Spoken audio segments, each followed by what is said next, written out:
Hello and welcome to Dakshayu English literature zone. दोस्तों आज हम बात करते हैं बेन जॉनसन के बारे में। बेन जॉनसन का एक प्ले है, बहुत ही फेमस है, जो कि every man in his humour, जो कि लिखा गया था इन्हीं के द्वारा।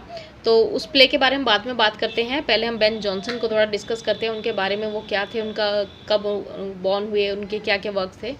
तो चलिए बात करते हैं। बेन जॉनसन जो थे दोस्तों was a well known English play right and poet. वो बहुत ही अच्छे फेमस प्ले राइट थे और विलियम शेक्सपियर्स उनके कंटेम्प्रेरी थे, समकालीन ही थे। उन्हें विलियम शेक्सपियर से सेकंड प्लेस पे उनको रखा जाता है इन टर्म्स ऑफ फेम। उनकी जो प्रसिद्धि थी उनका, वो बहुत ज़्यादा फेमस थे। Ben Jonson father died 2 months before his birth. उनके पैदा होने से 2 महीने पहले ही उनके फादर की डेथ हो गई थी। एंड इन 1572 जो इनकी मदर थी, उन्होंने 2 महीने बाद ही रीमैरिज कर ली थी मास्टर ब्रिक लेयर से। और जॉनसन 2 महीने बाद वो पैदा हुए थे।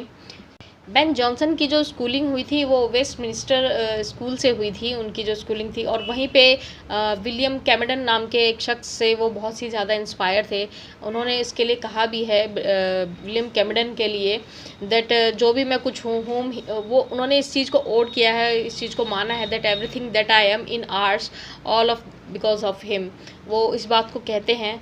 और जॉनसन का ये मानना था कि जो विलियम कैमेडन से वो प्रभावित थे, उसी के बाद वो उन्हीं से प्रभावित होकर वो इतने अच्छे आर्ट्स और इतने अच्छे प्ले राइटर बन सके। दोस्तों बेन जॉनसन जो है वो चाहते थे कि वो ऑक्सफोर्ड यूनिवर्सिटी में भाग लें, वहाँ पर उनको उनकी जो आगे की पढ़ाई के लिए वो चाहते थे उनका नाम लिया जाए, लेकिन ऐसा नहीं हो पाया था, उनको नहीं एडमिशन मिला था।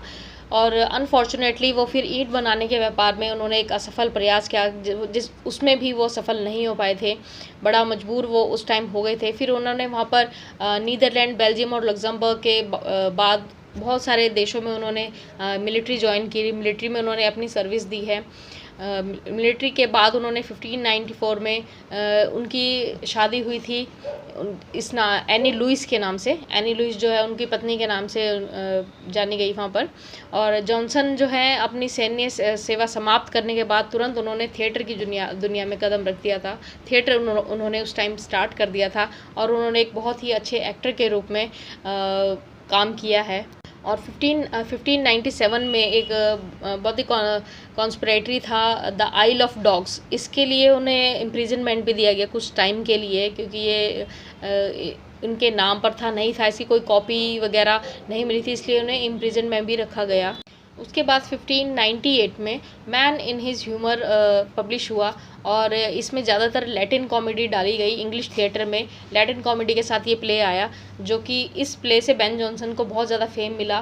बेन जॉनसन की बहुत ज़्यादा तारीफ़ की गई इस प्ले के कारण। और उसी वर्ष जॉनसन को उसी वर्ष गैब्रियल स्पेंसर के मर्डर के जुर्म में उन्हें फिर से इम्प्रिजनमेंट दी गई, उन्हें कैद कर लिया गया था। लेकिन कुछ धार्मिक तकनीकी के द्वारा उनके मर्डर से वो, मतलब कुछ रिलीजियस लोगों से बातचीत से उनको बचा लिया गया, इम्प्रिजनमेंट से भी छूट गए थे। लेकिन 1605 में किंग जेम्स ने उनको हायर कर लिया और उनको बहुत ही ज़्यादा हाई रिस्पेक्ट दी और उनको हायर कर लिया गया और पूरा मोनार्क में उनको बहुत अच्छे से फेम मिला।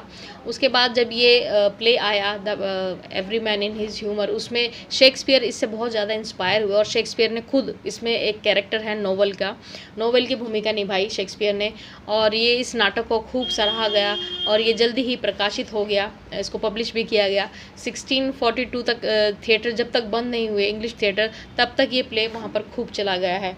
फ्रेंड्स, मैं इस वीडियो में बात करूँगी इसके कुछ कैरेक्टर्स के बारे में। इस प्ले के every man in his humour के बहुत सारे कैरेक्टर्स हैं, लेकिन कुछ मेन कैरेक्टर्स हैं जो मैं आपके साथ डिस्कस करना चाहूँगी। और फ्रेंड्स, मैं आपसे ये बताना चाहूँगी कि आप प्लीज़ इस वीडियो को पूरा एंड तक देखें, ताकि आप इसके कैरेक्टर्स को समझ पाएँ अच्छे से। तभी भी अगर आप इसके कैरेक्टर्स के बारे में नहीं समझ पाएंगे तो आप अपने MCQs क्वेश्चंस हैं उनको सॉर्ट आउट नहीं कर पाएंगे, जो कि आपके एग्ज़ाम्स में आते हैं। कुछ इंपॉर्टेंट कैरेक्टर्स हैं जिनकी जगहें वगैरह सब कुछ बतानी पड़ती हैं। तो आप प्लीज़ इस वीडियो को अंत तक ज़रूर देखें। और अगर आप ये वीडियो आपको अच्छी लगती है तो आप इसको सब्सक्राइब करें, लाइक करें, शेयर करें। सो चलिए फ्रेंड्स, स्टार्ट करते हैं। Every man in his humour by Ben Jonson in 1598। Ben Jonson, जैसे कि मैं आपको उनके बारे में काफ़ी कुछ बता चुकी हूँ, पर फिर भी मैं आपको एक थोड़ा इंग्लिश ट्रांसलेशन भी इसका दे देती हूँ। That Ben Jonson was prominent English play right and poet and he was the master of the comedies. उन्हें मास्टर ऑफ द कॉमेडी भी कहा जाता है। वो एक ह्यूमर लेके आए थे कॉमेडी में, जिससे विलियम शेक्सपियर बहुत ज़्यादा ही इंस्पायर हुए थे।